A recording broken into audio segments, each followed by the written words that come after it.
और फिर तुमने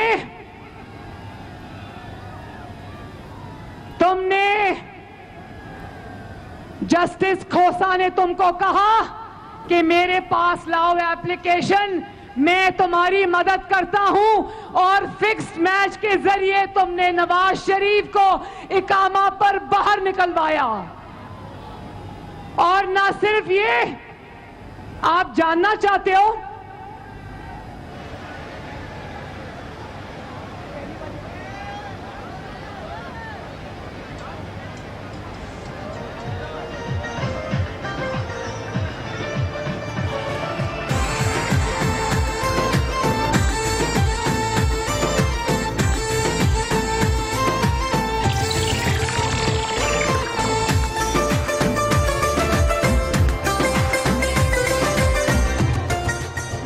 वीडियो दिखाने वाली हूं, ध्यान से देखना कि ये जब इसको ये नहीं पता था ना कि नवाज शरीफ इंशाअल्लाह ताला आपकी खिदमत करके अपने नाम दूसरा इलेक्शन भी करेगा, ये पहले नवाज शरीफ के बारे में क्या कहता था, जरा सुनना।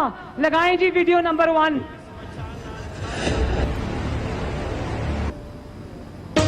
अनहोनी हो गई, कप्तान ने नवाज शरीफ की तारीफ कर डाली। कहते हैं कराची ऑपरेशन की कामयाबी का क्रेडिट वजीर आजम को जाता है। तो उनको मैं हमेशा मिसाल देता हूं कि जब मैंने शुरू किया Shaukat Khanam cancer hospital, Nawaz Sharif chief minister थे पंजाब के, उन्होंने 50 करोड़ भी दिया। ये 1989 की बात है, 50 करोड़ बहुत पैसा जी। गवर्नमेंट पंजाब से ही मियां नवाज शरीफ ने जमीन दिलवाई थी। मोहम्मद नवाज शरीफ को मुबारक देता हूं कि उन्होंने जो एपीसी में कामयाबी हासिल की, और वो कामयाबी ये थी कि इन्होंने पाकिस्तान में एक हकीकी जमहूरियत के लिए जो जद्दोजहद करने के लिए जमातें थी, उन सबको इकट्ठा कर दिया। जनरल मुशर्रफ एक उनका वेस्टेड इंटरेस्ट था कि नवाज शरीफ किसी तरह डिस्क्वालीफाई हो, क्योंकि वो उन्होंने पावर लेनी थी। तो उन्होंने तो नवाज शरीफ को तो ये चीज होगी कि उसको यहां इस मुल्क के अंदर नाइंसाफ मिल सकता है, और वो जेल में, जाहिर है क्या सर्कमस्टांसेस होंगे हम नहीं जानते। सारी जो बिजली की इंक्रीज हुई है वो नवाज शरीफ और बेनजीर के जमाने में आई है। हब पावर प्लांट नवाज के शुरू हुआ, और जो सड़कें कंप्लीट हो रही हैं वो सारी नवाज शरीफ और बेनजीर के जमाने के प्रोजेक्ट्स।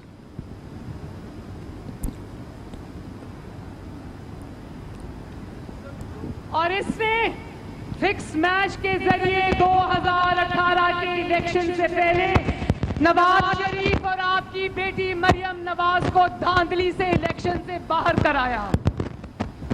इसको पता था कि नवाज शरीफ अगर मैदान में रहा तो मेरा मुस्तकबिल हमेशा के लिए तारीख है। इसको धांधली और फिक्स मैच के जरिए हुकूमत तो मिल गई, लेकिन यकीन जाने इसके सेलेक्टर्स भी ये नहीं जानते थे कि ये इतना नालायक और इतना नाअहल निकलेगा। यकीन जाने ये खुद भी नहीं जानता था कि ये इतना नालायक और इतना नाअहल निकलेगा। और आज इसकी नालायकी और इसकी नाअहली का जवाब इसके सिलेक्टर्स को देना पड़ रहा है। लोग कह रहे ये सौगात ढूंढ के आखिर कहां से लेकर आए हो। तो आप जानना चाहते हो कि मीनारे पाकिस्तान के साए में खड़े होकर इसने आपसे कौन से वादे किए थे, जानना चाहते हो? वीडियो नंबर 2 लगाएं जरा। हम ये बिजली और गैस और डीजल ये महंगे नहीं करेंगे। जब आप चीजें महंगे करते हैं गुर्बत बढ़ जाती है। 1 करोड़ नौकरियां पाकिस्तान में पैदा करनी, नई कंपनीज आएंगी कंस्ट्रक्शन, 50 लाख घर। सारी चोरी और करप्शन का बोझ आप पे महंगी बिजली के जरिए डाल देते हैं। आपकी करप्शन की कीमत मैं महंगी बिजली से क्यों दूं, इसलिए मैं अपना बिल जलाने लगा। ये याद रखें, जब हुक्मरान करप्शन करता है वो आपके ऊपर टैक्स लगाता है, उसकी चोरी की कीमत आप महंगाई के जरिए अदा करते हैं। मैं आपसे वादा करता हूं कि बड़ी बड़ी करप्शन कहता है कि जब हुक्मरान चोरी करता है तो उसकी करप्शन की कीमत आवाम महंगाई से अदा करते हैं। तो बताओ क्या चोर कौन हुआ फिर? कौन है चोर? और आगे लगाएं जरा। 90 दिन दूर की बात है, करप्शन 9 दिन में खत्म हो जाएगी। आज 2 साल गुजरने के बाद जब करप्शन डबल हो गई, जब महंगाई तारीख की बुलंद तरीन सतह पर पहुंच चुकी है, बेरोजगारी हदें पार कर चुकी, गवर्नेंस की सूरत हाल मजीद खराब हो चुकी है और आटा, चीनी, दालें, सब्जियां और दीगर जरूरियात की अशिया की कीमतों ने कोहराम मचा रखा है। गरीब की कमर टूट चुकी है। 2 साल बाद अब खतरे की घंटी बज चुकी है। नया पाकिस्तान एक स्विच नहीं है, गवर्नमेंट आई स्विच हुआ तो नया पाकिस्तान बन गया। अगर इतनी सी पब्लिक इस जज्बे से और जुनून से अगर वो कह देती गो इमरान गो, तो तुम्हारे कहने से पहले मैं छोड़ के चला जाता।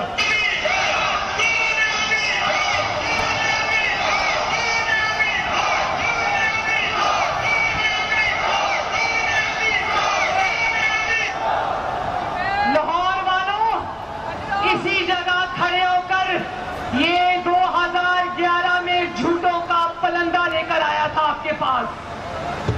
अब मैं आपको एक एक करके बताती हूँ कि इसके झूठों की, इसके वादों की हकीकत क्या निकली। मैं एक एक करके बताती हूँ। कहता था सड़कें बनाने से कौम नहीं बनती, कौमों को तालीम देनी चाहिए। और आज नौजवानों से, तालिब इल्मों से इसने उनके साले स्कॉलरशिप्स वापस ले लिए। मुझे हाथ उठा के बताओ कि क्या एक भी नया कॉलेज या एक भी नई यूनिवर्सिटी बनी? तालिब इल्म आज भी सरापा एहतजाज है।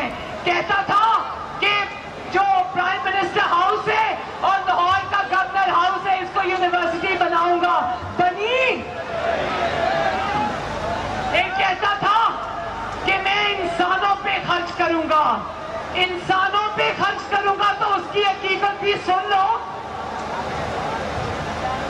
यंग डॉक्टर्स सड़क पर, आज असातिज़ा सड़क पर, लेडी हेल्थ वर्कर्स सड़क पर, सरकारी मुलाजमीन सड़क पर। पहली बार तनख्वाहें नहीं बढ़ी, पेंशनर्स सड़क पर, अवाम सड़क पर। ये है इसकी हकीकत कि मैं अवाम के ऊपर खर्च करूंगा। और सेहत का वादा भी करके गया था। कह रहा था कि सेहत पर, अस्पतालों पर खर्च करूंगा। तो हाथ उठाकर बताओ क्या एक भी नया अस्पताल बना? आपने देखा होगा और सुना भी होगा, दिल दहल जाता है।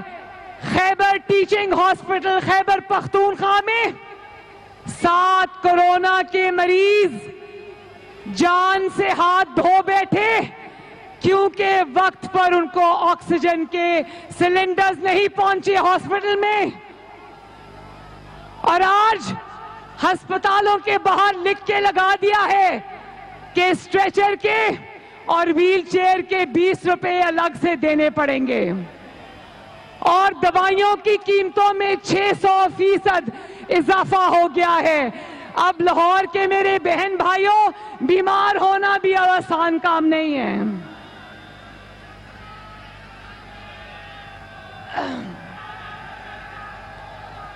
और कहता था कि भीख नहीं मांगू। और फिर पूरी दुनिया ने देखा कि कर्जों के नए रिकॉर्ड बना दिए इस ताबेदार खान ने। और पूरी दुनिया ने देखा कि पाकिस्तान को, हमारे मुल्क को इसने IMF के पास गिरवी रख दिया। और फिर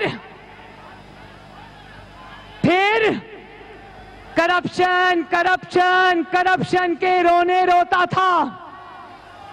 कान पक गए करप्शन करप्शन का रोना रोते हुए। कहता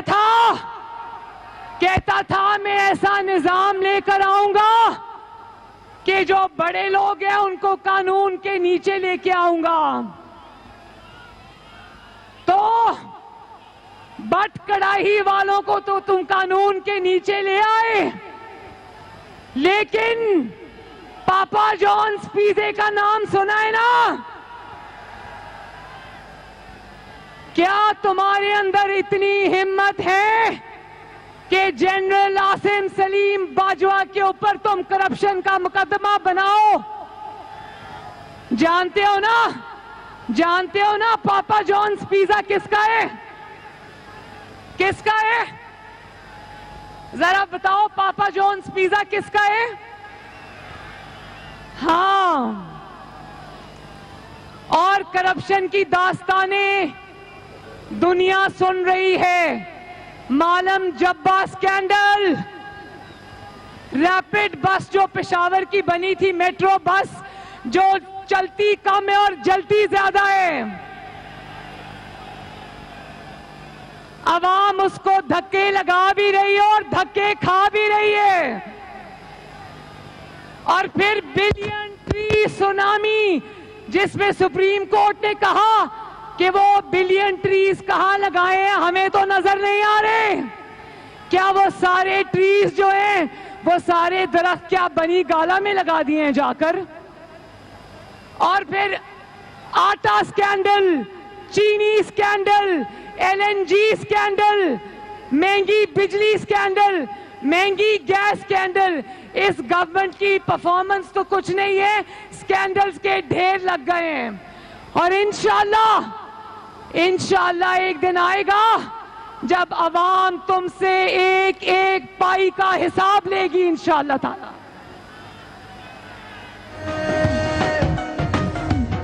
हो मोरा लाओ, हो मोरा लाओ, हो मोरा लाओ, हो मोरा लाओ, हो मोरा लाओ, हो मोरा लाओ, हो मोरा ला के शेर नु जताओ। मियां दे नारे वजने भी वजने ने, तुम्हारा रंग सजने भी सजने ने, मियां दे नारे। और ये भी कहता था ना कि पुलिस को गैर सियासी कर दूंगा। पुलिस को ऐसा गैर सियासी किया कि अपने बहनोई के प्लॉट की खातिर कितने आईजी बदल दिए, कितने पुलिस वाले बदल दिए, कितनी एडमिनिस्ट्रेशन बदल दी। सड़का दा जाल बछाया, मियां सब दा दर्द वंडाया, हर थाते वेखाया। मियां दे नारे वजने भी वजने ने, तुम्हारा रंग सजने भी सजने ने, मियां दे नारे वजने भी वजने ने। और फिर कहता है पार्लियामेंट में बैठ के मैं पीडीएम के साथ डायलॉग करूंगा। मैं आवाम से पूछना चाहती हूं, कौन सी पार्लियामेंट? वो वाली पार्लियामेंट जिसको आईएसआई का एक रिटायर्ड कर्नल चला रहा है, वो वाली पार्लियामेंट? वो वाली सेनेट जिसको एक रिटायर्ड कर्नल चला रहा है, उस वाली सेनेट में बैठ के बातचीत होगी? पूरा इस्लामाबाद जानता है कि उस रिटायर्ड कर्नल का, जो आज आपके मुंतखब नुमाइंदों की पार्लियामेंट चला रहा है, सेनेट चला रहा है, उसका नाम क्या है? पूरा इस्लामाबाद जानता है।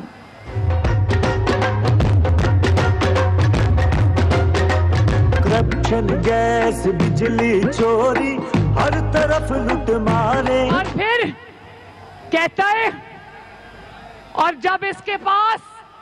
जब इसके पास नवाज शरीफ की बातों का जवाब नहीं होता तो कहता है नवाज शरीफ गद्दार है, नवाज शरीफ इंडिया का दोस्त है, नवाज शरीफ मोदी का यार है। तो मैं लाहौर के अवाम से पूछना चाहती हूं, क्या मुझे गवाही दोगे हाथ उठाकर कि क्या नवाज शरीफ का एक भी मुतालिबा, क्या नवाज शरीफ का एक भी मुतालिबा, मुझे कौम बताए कि क्या नवाज शरीफ का एक भी मुतालिबा आईन से मुतसादिम है? जाएगा, बातिल मिट जाएगा। क्या इदारों को सियासत से दूर रहने का मशवरा देकर नवाज शरीफ गद्दारी कर रहा है? क्या आजाद अदलिया, अरशद मलिक वाली अदलिया नहीं, अल्लाह ताला उसको जन्नत नसीब करे, फौत हो गया है। अरशद मलिक वाली अदलिया नहीं, वो वाले लोग नहीं जो अच्छे जजेस के ऊपर मुकदमा बनाएं। क्या आजाद अदलिया और आजाद मीडिया का मुतालबा गैर आईनी है? बताओ लाहौर वालों, क्या आजाद अदलिया और आजाद मीडिया का मुतालबा गैर आईनी है? क्या मुशर्रफ के खिलाफ आर्टिकल 6 का, आइन तोड़ने वाले के खिलाफ आर्टिकल 6 का मुकदमा बनाना, उसकी मुतालबा करना गैर आईनी है? क्या अवाम का मैंडेट चुराने वालों को चोर कहना गैर आईनी है? क्या आरटीएस, इलेक्शन वाले दिन आरटीएस को बिठा देना, ये नवाज शरीफ ने बिठाया था? क्या बैरूनी फंडिंग नवाज शरीफ को हुई थी? क्या कश्मीर को मोदी के हवाले नवाज शरीफ ने किया था? क्या जस्टिस शौकत अजीज से अपनी मर्जी का फैसला लेने के लिए दबाव नवाज शरीफ ने डाला था? क्या जस्टिस काजी फाइज ईसा के ऊपर झूठा रेफरेंस नवाज शरीफ ने बनाया था? क्या आटा नवाज शरीफ ने चोरी किया है?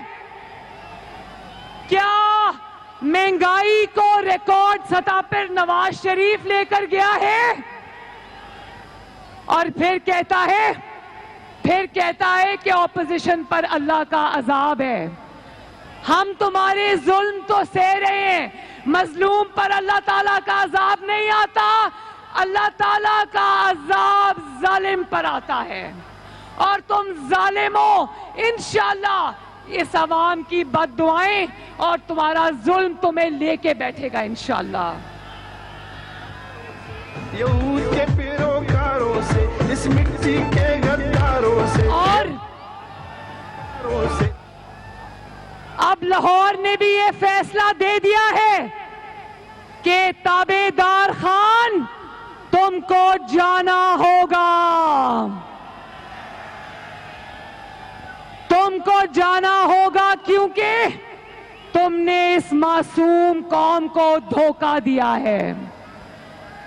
तुमको जाना होगा क्योंकि तुमने हर रोज पाकिस्तान के अवाम से झूठ बोला है।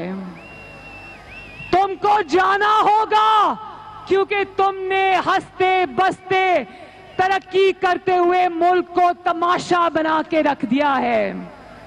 तुमको जाना होगा क्योंकि तुमने करोड़ों लोगों से उनकी नौकरियां छीन ली हैं। कौन कहता था कि पाकिस्तान में करोड़ों नौकरियां लाऊंगा? किसी एक को नौकरी मिली? किसी एक को 50 लाख घरों में से घर मिला? तो तुमको जाना होगा क्योंकि लाखों नौजवानों की नौकरियां और रोजगार तुम्हारे झूठे और तबाहकुन सुनामी की नजर हो गए। तुमको जाना होगा क्योंकि तुमने सनत को तबाह कर दिया, तुमने कारोबार को तबाह कर दिया, तुमने ताजिर को तबाह कर दिया, तुमने हर तबके को महंगाई की चक्की में पीस कर रख दिया। तुम्हें जाना होगा क्योंकि तुमने मुल्क की मईशत को तबाह कर दिया। तुमको जाना होगा कि तुमने 3 सालों में एक ईंट तक नहीं लगाई। और लाहौर के मेरे बहनों, भाइयों, बुजुर्गों, गवाही देते हो ना कि शहबाज शरीफ ने तुम्हारी दिन रात खिदमत की। गवाही देते हो ना कि शहबाज शरीफ ने न सिर्फ लाहौर को संवारा बल्कि पूरे पंजाब को संवारा और सजाया। याद है ना वो दिन जब किसी के साथ इतनी सी भी ज्यादती होती थी तो शहबाज शरीफ भागा भागा पहुंचता था आपके पास। और यहां पर आज कोरोना है, कोई वजीर आजम, कोई वजीर आला आपको अस्पतालों के चक्कर लगाता नजर नहीं आता। याद है ना जब आपके पास ये डेंगू की वबा आई थी, याद है शहबाज शरीफ ने किस तरह आपकी खिदमत की थी? आज वही शहबाज शरीफ कोट लखपत जेल के जिंदानों में बंद है। बोलो शेम। और वो हमजा शहबाज शरीफ, मेरा भाई हमजा शहबाज शरीफ, जिसने आपकी खिदमत में दिन रात एक किए, आज वो भी कोट लखपत के सलाखों के पीछे बंद हैं।